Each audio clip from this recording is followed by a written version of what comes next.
Inilah kanal informasi bisnis berbahasa Indonesia pertama yang terpercaya. Kami hadir karena kami peduli pada kehidupan Indonesia yang lebih baik.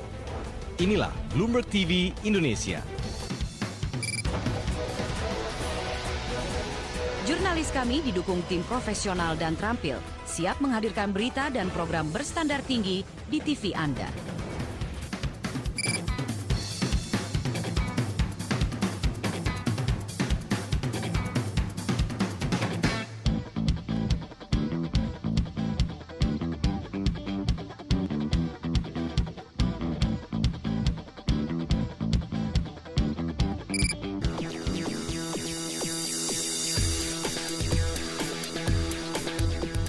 Begitu banyak kisah sukses para CEO di Indonesia yang berawal dari pemikiran tak biasa. Dan itu harus memasyarakat sehingga investor mikro pun bisa ikut kayak kita-kita ini kan gitu ya. Sebagai negara penghasil beras, Indonesia pernah mampu memenuhi kebutuhan pangannya sendiri, alias swasembada.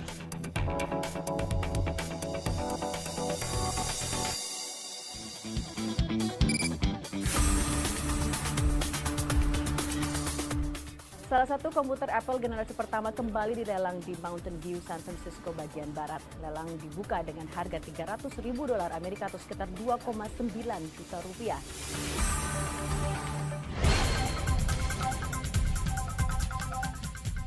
Produksi minyak sawit atau crude palm oil CPO Indonesia tahun lalu mencapai 27 juta ton. Bagaimana perkembangan bursa Asia selengkapnya bergabung dengan Kismet Singh dari Bloomberg Hong Kong. Hi there, Tommy. Stocks in fact bearing early declines even as China's liquidity concerns do remain front and center. The MSCI Asia Pacific Index now up actually 0.3%. Thank you so much. Kismet Singh langsung dari Bloomberg Hong Kong.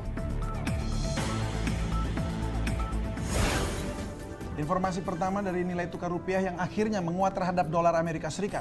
Pada perdagangan hari ini, mata uang Garuda menguat 11 poin ke level 9.920 per dolar Amerika.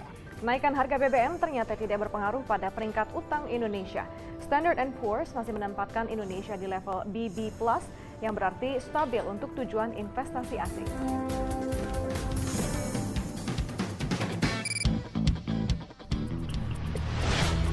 Betul kau bekerja untuk Soeharto, untuk Gus Dur, untuk SBY, tapi kiblatmu is kepentingan rakyat.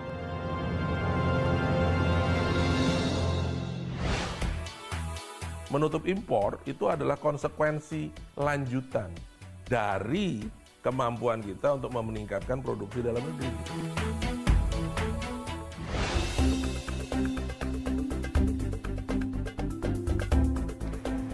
Makanya orang di sini bisa mengelola makanannya dengan cita rasa yang baik dan enak.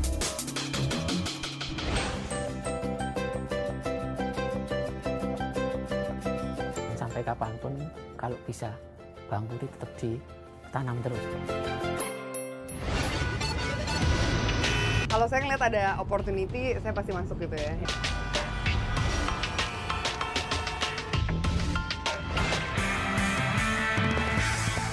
Mereka impor, mereka masukkan ke negara mereka, dan mereka masukkan ke toko-toko bersaing dengan gitar-gitaris yang lain.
Pemirsa, Icon Outlook menjumpai Anda malam ini dengan serangkaian informasi utama sepanjang hari ini. PT Bank Rakyat Indonesia membukukan laba bersih konsolidasi periode Januari hingga September 2013 mencapai 15,45 triliun rupiah. Kenaikan laba bersih ditopang pertumbuhan pendapatan bunga bersih. Sampai dengan akhir tahun ini, BKPM memperkirakan realisasi investasi akan tumbuh 15% dibandingkan target yang dipatok awal tahun lalu menjadi 450 triliun rupiah. Icon Outlook juga akan menyajikan malam ini informasi produsen mesin dan jasa keamanan ATM Diebold sepakat untuk membayar denda 48 juta dolar Amerika Serikat untuk kasus suap yang dilakukan di Rusia, Cina, dan Indonesia. Kemudian pemerintah memastikan sistem pembelian bahan bakar minyak subsidi secara non-tunai berlaku pada akhir pekan ini. PT Pertamina juga memastikan pengendalian pembelian BBM subsidi melalui pemasangan RFID tetap berlanjut.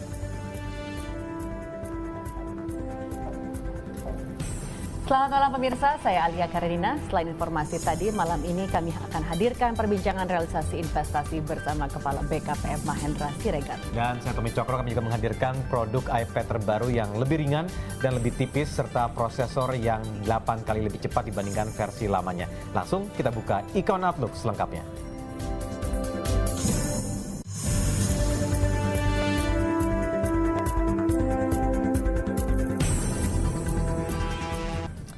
Pemirsa, sampai dengan akhir tahun ini BKPM memperkirakan realisasi investasi akan tumbuh 15% dibandingkan target yang dipatok awal tahun lalu. Pemerintah mematok target awal realisasi investasi pada tahun ini sebesar 390,3 triliun rupiah dengan realisasi investasi pada triwulan ketiga saja yang mencapai lebih dari 100 triliun rupiah. BKPM optimistis penanaman modal sampai dengan akhir tahun akan mencapai 450 triliun rupiah. Tren penanaman modal di dalam negeri dalam 4 tahun terakhir terus tumbuh. BKPM mencatat realisasi investasi pada 2010 mencapai 208,5 triliun rupiah. Kemudian naik menjadi 251,3 triliun rupiah pada 2011 dan 313,2 triliun rupiah. Untuk pertama kalinya, realisasi investasi di kuartal ketiga 2013 menembus 100 triliun rupiah. Namun dari sisi pertumbuhan, realisasi investasi Juli hingga September sedikit melambat dibandingkan April hingga Juni. Dan untuk membahas hal ini bersama kami di studio telah hadir Kepala Badan Koordinasi Penanaman Modal Mahendra Siregar. Selamat malam Pak Mahendra. Selamat malam Bapak. Pak, jika dikatakan bahwa realisasi investasi untuk kuartal ketiga sudah mencapai kira 70 hingga 75%, apakah sisanya itu akan dapat tercapai dalam waktu 2 bulan lebih sedikit? Ini adalah angka triwulan ketiga yang berarti sampai akhir September. Berarti kalau yang dimaksud sisanya adalah 3 bulan, jadi triwulan terakhir keempat.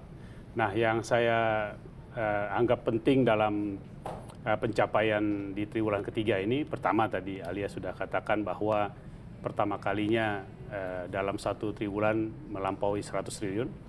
Nah, kedua, ini juga menunjukkan bahwa sejak triwulan kedua dan diulangi lagi di triwulan ketiga ini, PMDN atau penanaman modal dalam negeri itu mencapai setengah dari nilai PMA. Itu juga penting. Yang berikutnya adalah bahwa minat dari investor baru maupun investor yang melakukan perluasan atau ekspansi yang memang sudah ada kapasitasnya di dalam negeri, baik PMA maupun PMDN, itu cukup berimbang, 55%, 45%. Jadi kondisi yang tadi itu, 3 hal itu menyebabkan kami optimis bahwa dalam 3 bulan Oktober, November, Desember ini tingkat 100 triliun itu bisa dicapai lagi. Sehingga target mendekati 400 sebenarnya yang kami sampaikan. Itu 390 triliun itu bisa kita peroleh. Tercapai ya. Nah, komitmen investasi dari mana saja yang menyumbang khususnya atau berkontribusi di kuartal keempat ini? Kalau saya melihatnya trennya juga akan kurang lebih sama karena bedanya kenaikan tajam di tahun lalu ya. Itu adalah kita berangkat dari angka yang memang relatif lebih rendah atau cukup rendah. Tapi angka tahun ini tentu berangkat dari tahun lalu yang memang sudah mulai tinggi. Jadi kalau pada tingkat seperti itu, yang dilihat itu bukan hanya pertumbuhan, tapi apakah tingkat yang tinggi tadi itu berkelanjutan, stabil ya. Nah, ini yang saya sampaikan bahwa dalam 3 triwulan terakhir ini nampaknya kita stabil di tingkat yang tinggi. Nah, kalau dari segi sumber ataupun asal investasi, saya tetap yakin bahwa investasi dari dalam negeri yang pada triwulan ketiga ini dibandingkan triwulan yang sama tahun lalu tumbuh di atas 30%, itu akan menjadi semakin besar lagi perannya. Walaupun tetap yang PMA seperti halnya di triwulan ketiga ini tetap tumbuh hampir 20%. Tapi dalam negeri akan semakin lebih kuat. Nah, ini PMDN sebenarnya fenomena apa yang terjadi? Mengapa PMDN kini bisa lebih tinggi dibandingkan dengan PMA sendiri? Pertumbuhannya lebih tinggi walaupun nilainya mencapai setengah dan itu pun sudah 50-50. yang tertinggi sebelum dibandingkan sebelumnya. Mengapanya? Kalau saya berpandangan memang kapasitas dari perusahaan-perusahaan penanaman modal dalam negeri kita secara individu semakin besar. Dan juga jumlah dari perusahaan itu sendiri yang mampu melakukan investasi di berbagai sektor juga semakin meningkat. Jadi ini menunjukkan atau merefleksikan baik dari segi pertumbuhan ekonomi maupun skala besaran perekonomian Indonesia sendiri yang saya rasa pesannya jelas lah bahwa kita harus semakin juga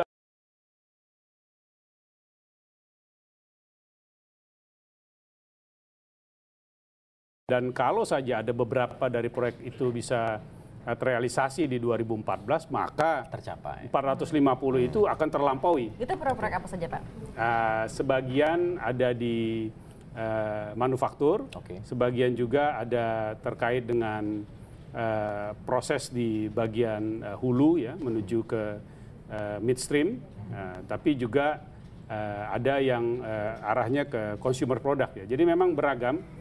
Tapi kalau seperti saya katakan bisa beberapa saja dari itu direalisasi, bahkan mungkin bisa lebih dari 500 triliun. Tapi kemungkinan untuk terjadinya itu saya masih perlu waktu sedikit lagi untuk mendalami beberapa hal tadi. Tapi untuk porsi pertambangan sendiri bakal akan lebih mengecil lagi tentunya tahun depan? Saya rasa wajar bahwa pertambangan di dalam suatu perekonomian yang memang bergerak dari sektor primer ya secara umum, bukan hanya pertambangan tapi primer ke arah yang sekunder, industri olahan, manufaktur, dan kemudian lebih maju lagi biasanya bergerak ke arah sektor jasa. Nah, Indonesia kalau lihat struktur produk domestik brutonya sudah demikian. Kita mungkin di pertambangan paling hanya 11-12% dari PDB. Sedangkan manufaktur itu 25-27%, jasa itu di atas 50%. Jadi sebenarnya secara struktur kita sudah demikian, sehingga kalau investasi juga mencerminkan hal sama, baik yang PMA maupun PMDN, saya rasa juga wajar. Selain dengan upaya untuk segera merealisasikan apa yang sudah ada sekarang di pipeline investasi, bagaimana dengan daftar negatif investasi? Apakah revisi-revisi ini akan mulai dilakukan, akan mulai dirilis? Kami harapkan memang daftar tadi itu bisa diumumkan segera. Dan memang secara menyeluruh sektor-sektor yang telah didiskusikan hampir seluruhnya bisa dikatakan selesai pembahasannya. Tapi memang untuk betul-betul dijalankan dengan konsisten dan komitmen yang kuat perlu satu keputusan dalam rapat di tingkat menteri yang pimpinan dari kementerian lembaga. Nah, ini yang memang kami masih melihat waktunya perlu dicocokkan lagi. Ya, apakah DNI baru ini akan lebih menghambat investasi asing atau lebih membuka? Kalau saya tidak melihatnya lagi sebagai satu yang luar biasa, tapi lebih menjadi bagian dari langkah-langkah kita untuk memperbaiki iklim investasi, memperbaiki kondisi dalam melakukan usaha dengan lebih mudah. Dan di luar soal DNI, memang dalam beberapa hari ini pun kami akan menjadi bagian dari pengumuman pemerintah untuk menyederhanakan bagaimana berdirinya suatu perusahaan, bagaimana mempercepat akses kepada koneksi telepon, air, listrik, lalu mendapatkan siup, lalu bayar pajak bisa dengan online, tidak perlu kasih lagi hard copy. Jadi hal-hal praktis yang bisa dilakukan segera dan justru akan lebih membantu lebih banyak pada perusahaan-perusahaan UKM yang mungkin belum tentu mampu menyewa konsultan dan lain-lain untuk menyelesaikan itu. Ini saya rasa juga penting untuk supaya investor PMDN, apalagi yang menengah dan kecil, menjadi semakin banyak lagi. Apakah termasuk juga pembahasan untuk mempermudah cara masuknya investor asing masuk ke Indonesia? Karena mungkin masalah perizinan kan seperti diketahui problema lama, namun itu kayak menghambat. Bagian dari perizinan saya rasa bukan eksklusif dimaksudkan untuk yang asing, tapi sama saja. Karena kita tidak melakukan perbedaan dalam arti pelayanan publik untuk hal-hal perizinan seperti itu, dan memang persoalan perizinan tetap harus menjadi bagian dari perbaikan ke depan, dan kami sadari bahwa kita masih banyak yang harus dilakukan dan diperbaiki lebih lanjut, dan itu sama seperti tadi beberapa langkah praktis, sama juga dengan kita melihat penyesuaian di DNI, itu langkah yang harus terus-menerus dilakukan. Nah, khusus untuk PMA sendiri, negara luar mana saja lagi yang akan berpotensi untuk menambah investasinya di Indonesia? Kalau lihat yang perkembangan 4 tahun terakhir, ya jelas sekarang besar sekali berada di depan adalah Jepang. Kedua, ini memang bacanya perlu hati-hati, Singapura, tapi biasanya Singapura ini di samping berasal dari Singapura sendiri, tapi juga berasal dari negara-negara lain yang memang menggunakan Singapura sebagai transit atau hub ya. Itu bisa sumbernya macam-macam. Berikutnya lagi adalah Amerika, lalu kemudian Korea. Ini saya rasa dan Inggris, negara-negara yang penting. Dan kalau kita lihat yang baru masuk ke dalam top 5 dalam 2 tahun terakhir ini, yaitu Korea, jelas arahnya kepada manufaktur. Jepang juga sama, itu manufaktur, walaupun ada yang di bagian pemrosesan barang mentah ya. Kalau negara lain seperti tadi Inggris dan juga Amerika Serikat masih manufaktur juga? Kalau Inggris, Amerika agak berimbang antara di pertambangan dan lain-lain. Tapi juga untuk Amerika khususnya manufakturnya belakangan ini pertumbuhannya lebih tinggi daripada pertambangan. Walaupun nilai pertambangan masih lebih besar untuk Amerika. Pak Mahendra, tahun depan merupakan tahun politik. Nah, ini bagaimana pengaruhnya ketidakpastian politik terhadap investasi khususnya untuk tahun depan ini? Kalau dilihat dari sebaran investor, itu adalah 55% investor baru, 45% itu adalah investor yang sudah berada di Indonesia dan memperluas usahanya. Nah, kalau saya melihat hal itu sebenarnya mereka yang investor sudah berada di sini, barangkali sudah berada di sini puluhan tahun dan sudah beberapa kali pemilihan umum, dan untuk mereka persoalannya bukan pemilihan umumnya, persoalannya adalah apakah ada prospek bisnisnya dan ada kemungkinan kemudahan dalam arti pelayanan, dalam arti proses dan sebagainya akan menjadi lebih kuat. Nah, menjadi tantangan bagi pemerintah dan tentu semua aparat adalah apakah dalam memasuki tahun pemilihan umum komitmen kita untuk perbaikan, komitmen kita untuk reformasi tetap kuat atau kendor. Nah, saya rasa di situ tantangannya, bukan pemilihan umumnya itu sendiri, tapi bagaimana kita menyelesaikan dan melanjutkan berbagai perbaikan itu dan juga pekerjaan rumah ya. Itu yang akan dilihat dan ditunggu oleh banyak pihak, saya rasa. Oke, baik Pak Mahendra, terima kasih sudah meluangkan waktu dan hadir di sini. Terima kasih. Sama. Ya, dan bagi Anda yang ingin punya motor superbike seperti Valentino Rossi, Nicky Hayden atau Daniel Pedrosa, tidak perlu jadi pembalap untuk menunggangi superbike. Audi perusahaan otomotif Jerman akan menjualnya untuk Anda. Seperti apa superbike ini liputannya. Last year, German luxury car maker Audi bought Italian superbike brand Ducati for over $1 billion. Everyone immediately asked, why?